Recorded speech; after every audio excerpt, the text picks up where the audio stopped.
Salamat Karagkao Siargao. So it's time to say goodbye na. Salamat sa Tres Islas sa pag-accommodate sa mga dinhi for 3 days and 3 nights. Thank you sa nice accommodation. So mao ni ang amuang gistihan dinhi. Very affordable lang gyud siya, basig gusto mo muanhi dinhi. Barato lang gyud diri sa Tres Islas.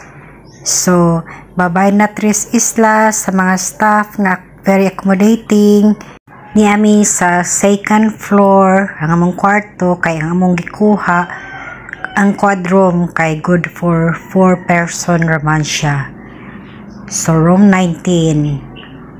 Ops, maon ni ang moang kwarto, air condition. Salamat Tres Islas. Thank you sa panahon nga nagstay mi dinhi. Bye bye.